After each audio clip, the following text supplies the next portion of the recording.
Welcome to Christian Warrior Training. My name is Keith. We have a ton to talk about this week about crime that occurred at churches over the past week. We've got two teens that kicked a man to death outside of a church in California. We've got a man with a machete that was shot and killed by police in Texas. Another man was arrested for attempted murder near a church, threatening to do a church shooting, and then he shot a 62-year-old man. And then we have, of course, all the sexual assaults, property crimes, and international stories like 50 Christians murdered. No, actually, that was the week before. I apologize. 20 Christians that were murdered in Nigeria.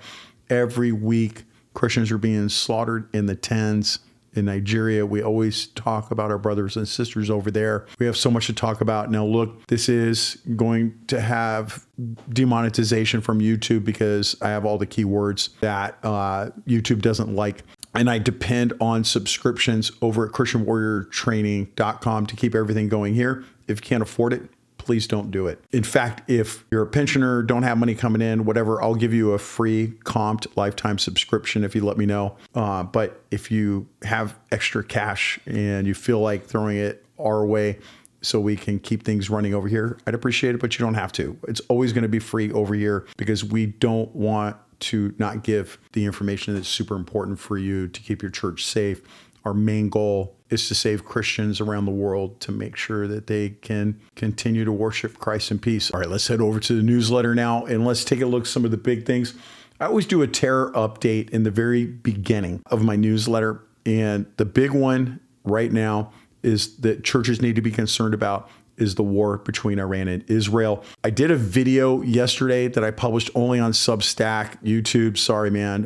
If you're on YouTube, I have 152,000 followers on YouTube, but only 44,000 over on the email list. You got to sign up for the email list. I put way more information over there than I ever do here. This is my afterthought if I have time. So look, I did a video yesterday where I outlined what to expect with this war between Iran and Israel. And the biggest one is that Hezbollah, which is an Iran proxy, has 30,000 agents in the United States, mainly stationed in Los Angeles, New York, and Dearborn. I have talked extensively about this, including an interview with the Joint Terrorism Task Force agent assigned to investigate Hezbollah. He spilled the beans on what's going to happen. Now, look, the most important thing to remember out of this is that there were two triggers that all of those agents were going to do attacks in the United States. Number one was the death of their leader, which happened a few months ago, and nothing happened.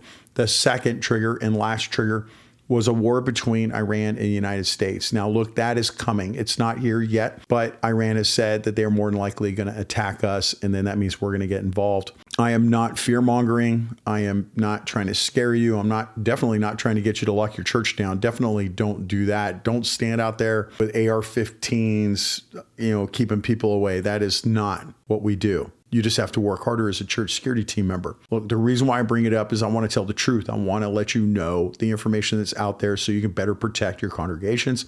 That's all it's about. You should just be more alert. You shouldn't lock your church down. Pay more attention. All right, next up, we got a press release from, I think it's Ventura County. Yeah, Ventura County District Attorney's Office, where two juveniles, ages 14 and 15, have been charged with murder of a man found beaten to death outside of St. Anthony's Catholic Church in Oxnard, California. The victim was discovered by a church volunteer near a side entrance early on June 5th, and he suffered severe head and facial injuries and was pronounced dead at the scene. Security footage allegedly shows the teens repeatedly stomping the victim, who was seated beside his wheelchair, and partially undressing him before fleeing.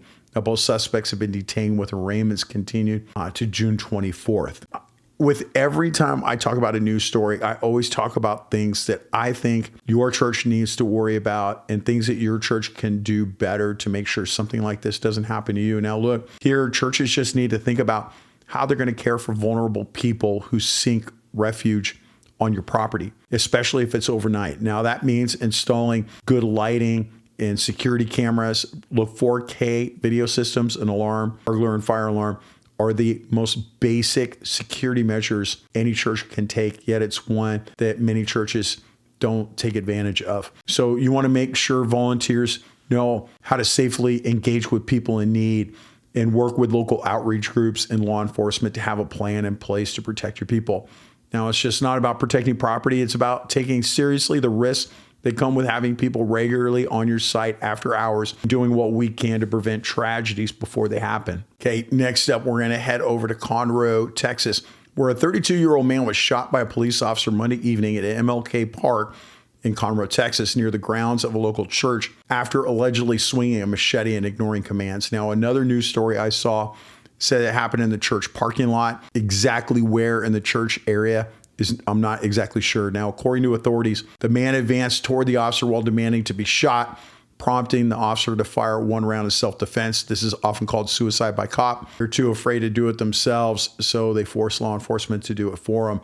Now, the suspect was taken to a hospital with injuries, but no bystanders or officers were harmed. The incident is under investigation by Conroe PD and the Montgomery County District Attorney's Office. Now, when churches are located near public parks or open spaces, it's important to stay aware of what's happening around your property. Now, situations like this remind us that things can escalate fast, and having security cameras, good lighting, and a direct line of communication with law enforcement can make all the difference for you guys.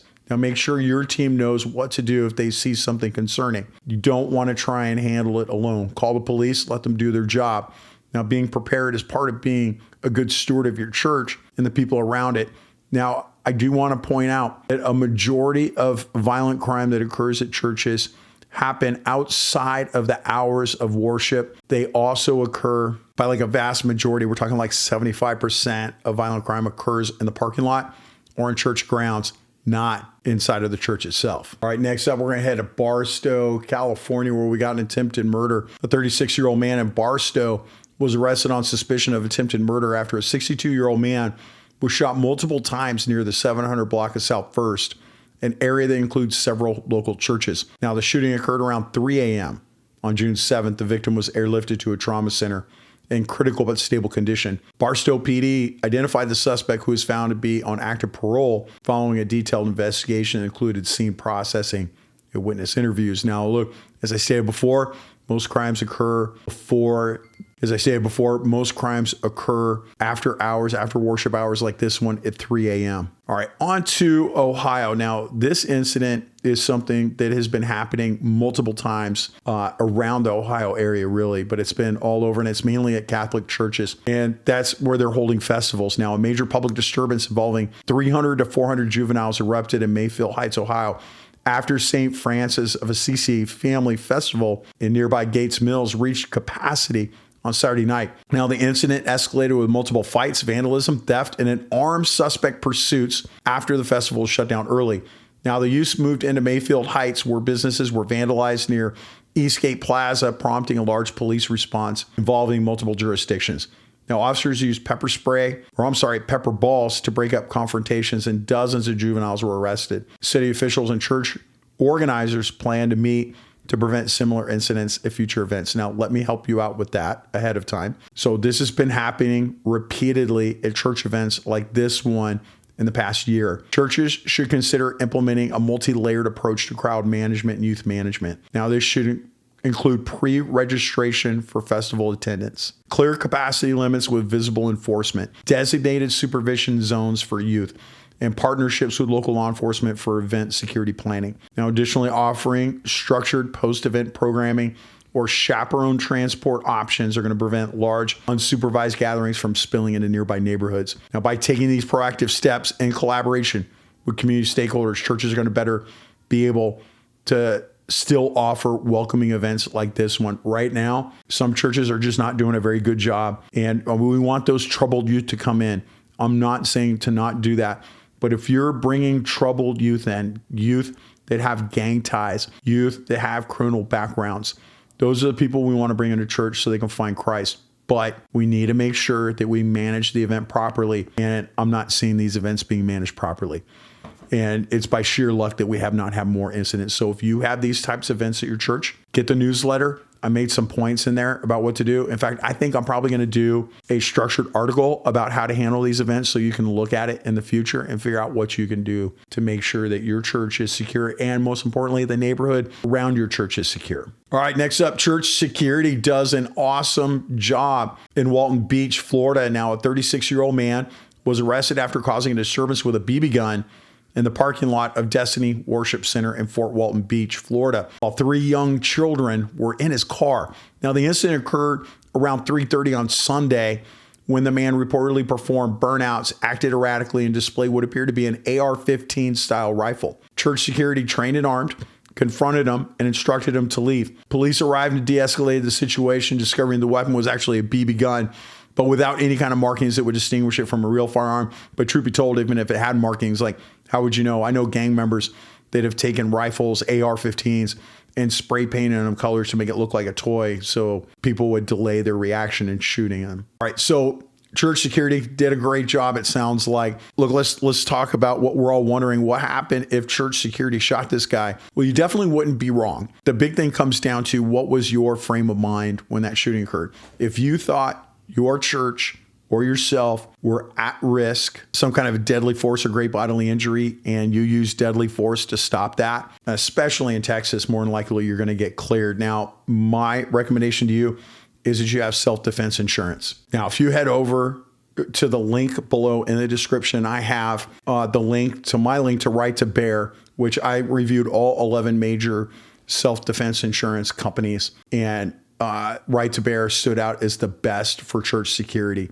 And I know a lot of you love your church security, or not your church security, but I hope you love your church security, but your self-defense insurance. But a lot of them that you love are actually not that good for church security because you didn't read the member agreement. And the member agreement will say that they don't cover you for church security, or they charge you an exorbitant amount just because you're church security, not giving you a regular rate. I looked at Right to Bear. For $180 a year, you're going to get unlimited criminal and civil defense, and you get to pick your attorney. You get expert witness coverage. You got that 24/7 hotline.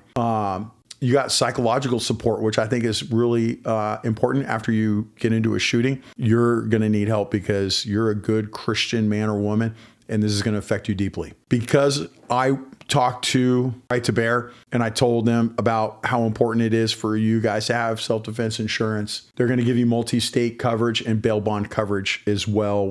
And so you get a lot of stuff for free, plus a decent discount.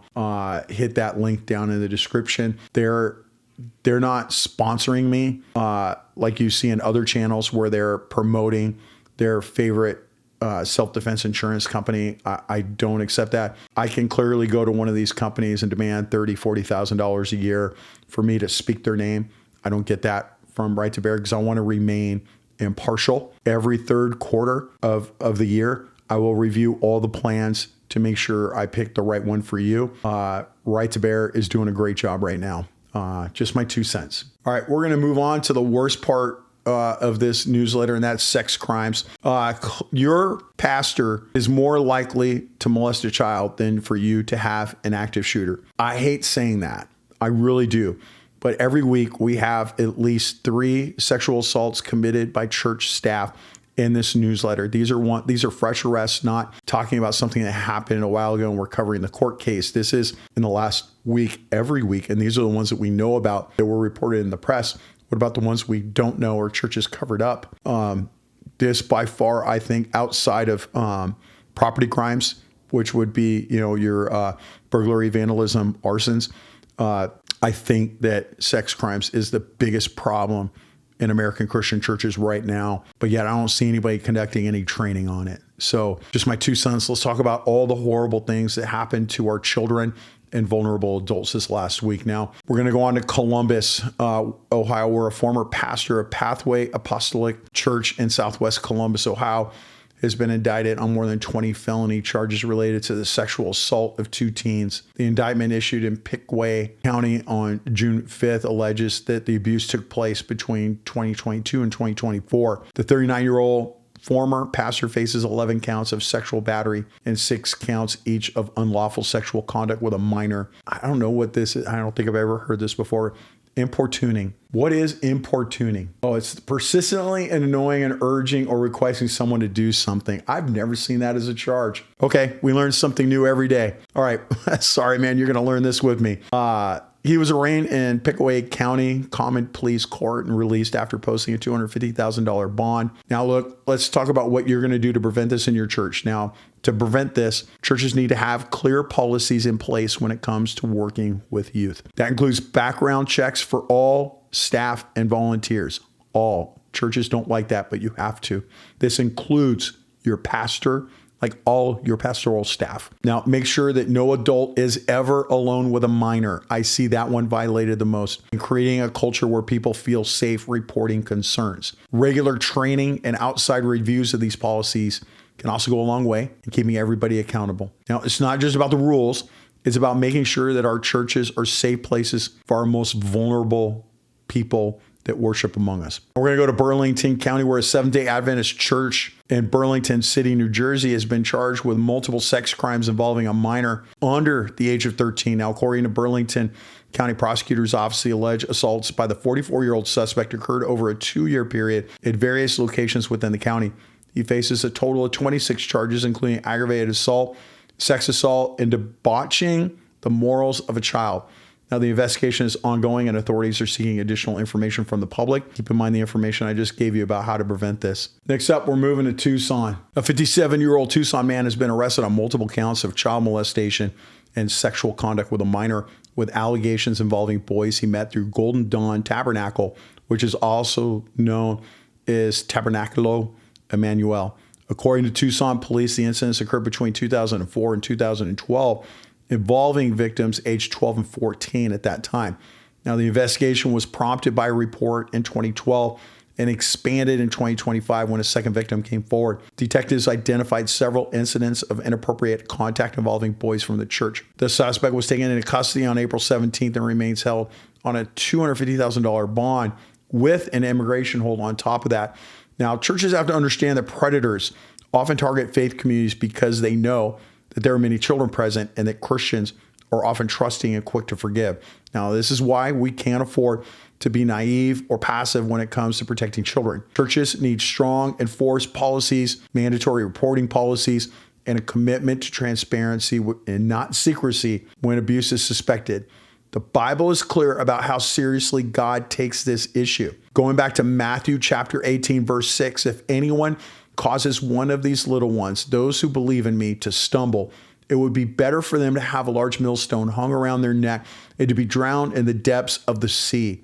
Now, this verse should be our standard when it comes to protecting the innocent. Next up, we're going to talk about Eastminster Presbyterian Church in Wichita, Kansas. They've confirmed that a former director of student ministry sexually abused 23 former students during his time in the 1990s and early 2000s. 23 kids. You know, there's way more than that. There's so many unreported. There's going to be more as time goes along. Now, look, the allegations against the former staff member, now deceased, surfaced in July of 24 and prompted a 6-month investigation by an independent third party, which included over 50 interviews. The church has acknowledged the abuse and announced steps to support victims, including counseling, reimbursements, and policy reforms. Now, a service of repentance, lament, and healing is scheduled for June 22nd. All right, authorities in Bell County, Texas are investigating a suspected arson after a vacant church located off Front Street in Bartlett was set ablaze around 6:30. The incident marks the third suspicious fire in the area within the last 2 months. Now, fire crews quickly responded and managed to contain the blaze before it could spread to nearby residences. No injuries were reported, and the fire marshal's office continues to search for those responsible. Okay, we got another fire, this one in Southeast Portland. It's Sacred Hearts Church in the Brooklyn neighborhood. It was quickly extinguished by early Wednesday morning after a suspect reportedly experiencing a mental health crisis set the building ablaze.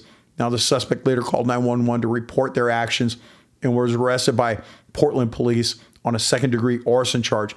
The fire caused approximately $3,000 in damage to the church's historic 1890s era doors. Now, authorities are continuing their investigation. All right, we're going to move on to a traffic collision in San Antonio. There have been more of these. This one should be very alarming for you. Now, a 56-year-old man was arrested after intentionally driving his truck into Cornerstone Church on Stone Oak Parkway in San Antonio, Texas, during what authorities describe as a mental health crisis. The incident occurred around 1:30 p.m. on Friday.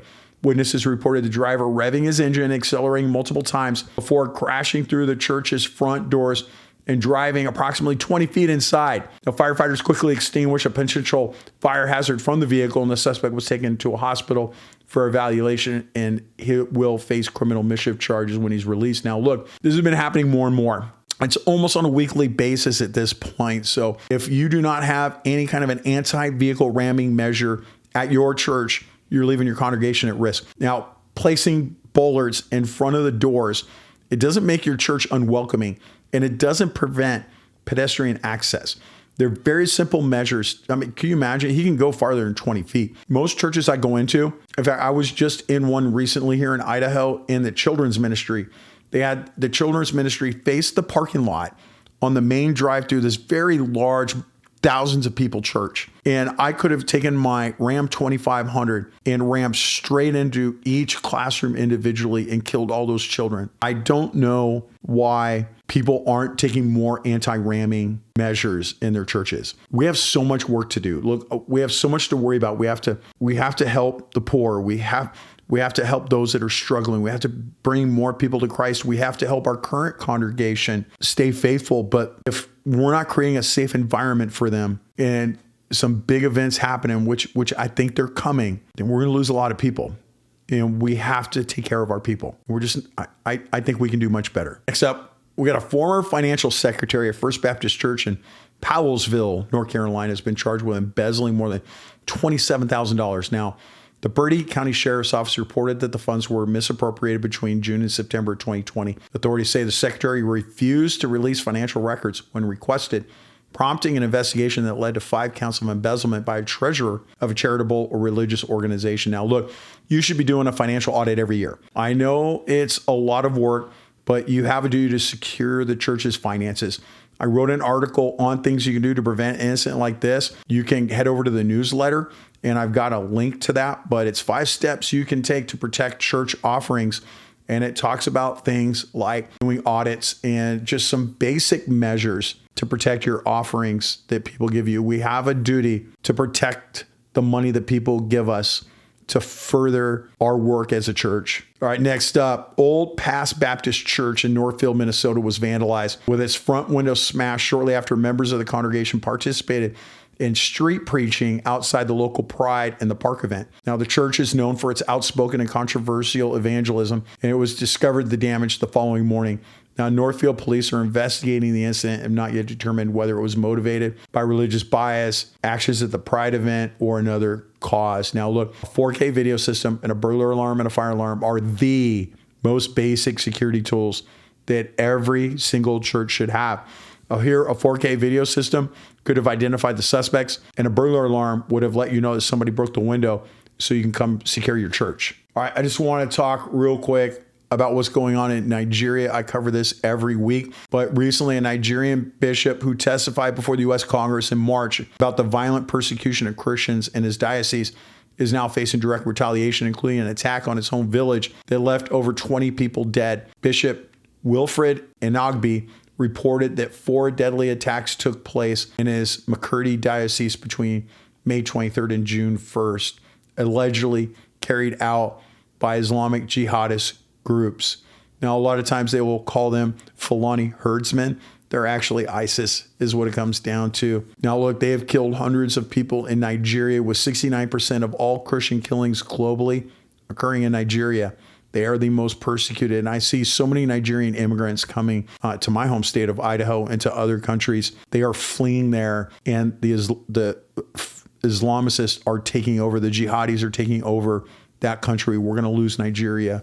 We really need to do more work in Nigeria to support all the good Christians that are there. Now, look, I hope that you enjoyed this show. I don't want to say enjoyed. There's a lot of bad news in here, but I hope you learned from it. I hope that you take this information to make yourself a better church security team member.